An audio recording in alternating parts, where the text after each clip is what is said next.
आज हम बात कर रहे हैं उस इंसान की जिसके बारे में हर हिंदुस्तानी को पता होना चाहिए, जिसने पाकिस्तान के 2 टुकड़े किए, जिसने हिंदुस्तान की फौज की कमान मुश्किल हालातों में संभाली। भारत के पहले फील्ड मार्शल सैम मानेकशॉ। बात है अप्रैल 1971 की। राजधानी दिल्ली में कैबिनेट की बैठक चल रही थी। प्रधानमंत्री इंदिरा गांधी तमतमाते हुए उस वक्त के थल सेना अध्यक्ष सैम मानेकशॉ से कहती हैं, ये देखिए असम, पश्चिम बंगाल और त्रिपुरा के मुख्यमंत्रियों के तार। आप क्या कर रहे हैं? वहां शरणार्थी समस्या बढ़ती जा रही है। पूर्वी पाकिस्तान से लगातार लोग आ रहे हैं। आप सेना ले जाए और समस्या का निदान कीजिए।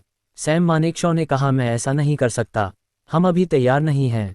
हमारे पास केवल 12 टैंक हैं। वित्त मंत्री वाईवी चौहान ने पूछा, 12 क्यों सैम?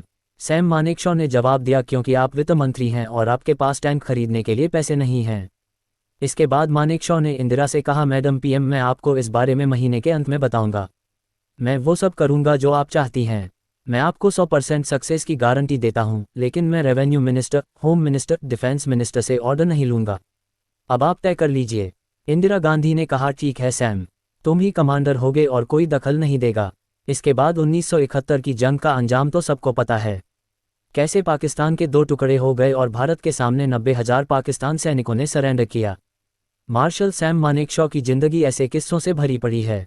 उनकी जिंदगी पर 1 दिसंबर को एक मूवी रिलीज हो रही है, सैम बहादुर।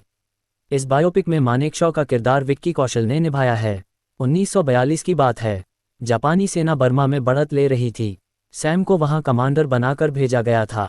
22 फरवरी को युद्ध के दौरान जापानी गोलियों ने उनके पेट को भेद दिया। उनके फेफड़े और लिवर में कुल 9 गोलियां लगी थीं। उनकी हालत देखकर उनके ऑफिसर को लगा कि वे जिंदा नहीं बचेंगे। इस कारण से उन्होंने अपना मिलिट्री क्रॉस उतारकर मानेकशॉ की छाती पर लगा दिया। ऐसा इसलिए किया क्योंकि ये उस समय सेना का दूसरा बड़ा सम्मान होता था, जो जिंदा सोल्जर को ही दिया जाता था।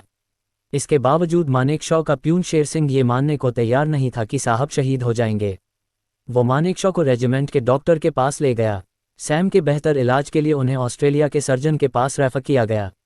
इस डॉक्टर ने भी यही सोचा कि इतनी गोलियां लगी हैं, ये क्या बचेगा। उसने इलाज करने से मना कर दिया, लेकिन मानेकशॉ का प्यून अपने साहब के इलाज के लिए अड़ा हुआ था। वो डॉक्टर से बहस कर रहा था। इस बीच मानेकशॉ को होश आया। डॉक्टर ने मानेकशॉ से पूछा, याद है क्या हुआ था? सैम ने कहा, एक गधे ने मुझे लात मार दी थी। डॉक्टर को एक मरने वाले इंसान से ऐसे जवाब की उम्मीद नहीं थी। वो हंस पड़ा और बोला, अब तो तुम्हारी जान बचानी पड़ेगी। ऑपरेशन के बाद डॉक्टर ने सैम को रेस्ट के लिए रंगून भेज दिया और रेफर नोट में लिखा कि अच्छा खाना दिया जाए, लेकिन शराब नहीं दी जाए। रंगून अस्पताल में ब्रिटिश गवर्नर दौरे पर आए और सैम से मुलाकात की। गवर्नर ने पूछा कि कभी कोई चीज़ की ज़रूरत हो तो कहना। सैम ने तुरंत कहा, डिनर से पहले मुझे 2 पैग शराब के दिए जाएं। गवर्नर ने स्माइल दी और डॉक्टर से कहा, जो ठीक समझे करें। हालांकि उन्हें कभी शराब नहीं मिली, क्योंकि वो जानलेवा हो सकती थी। अपने ग्रैंडसन को दिए एक इंटरव्यू में सैम ने बताया था कि इंदिरा गांधी को लगता था कि मैं तख्तापलट करने वाला हूं। बात 1969 की है।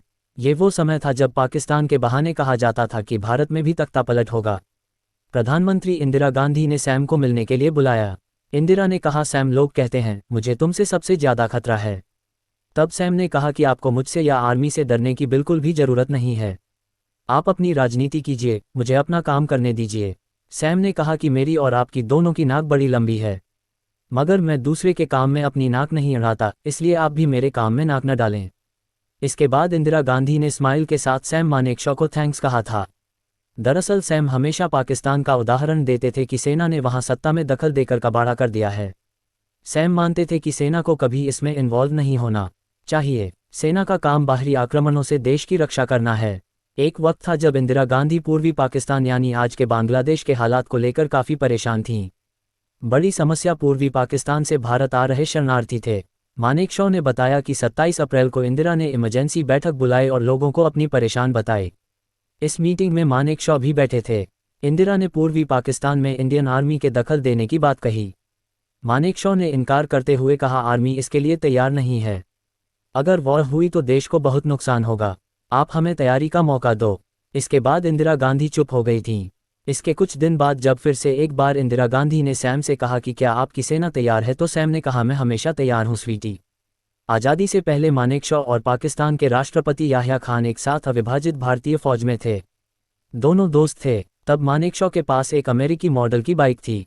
देश का बंटवारा हुआ तो याह्या खान पाकिस्तान फौज में चले गए, लेकिन मानेकशॉ भारत में रहे। याह्या खान ने जाते वक्त मानेकशॉ से 1000 रुपये में बाइक खरीद ली और बाद में पैसा देने का वादा किया, लेकिन कभी वो पैसे नहीं चुकाए। कुछ समय बाद मानेकशॉ देश के आर्मी चीफ बने और याह्या खान पाक सरकार का तख्ता पलटकर राष्ट्रपति बने। 1971 की जंग में पाक से अलग करके बांग्लादेश बना। पाक सैनिकों के सरेंडर करने के बाद मानेकशॉ ने कहा था कि याह्या ने आधे देश के बदले में उनकी बाइक की कीमत चुका दी। ये था फील्ड मार्शल सैम मानेकशॉ का छोटा सा जीवन परिचय। आज की ताकतवर भारतीय फौज की नींव रखने वाले सैम बहादुर की बायोग्राफी। आपको यह वीडियो कैसा लगा कमेंट करके ज़रूर बताएं और एक लाइक ज़रूर करें। धन्यवाद।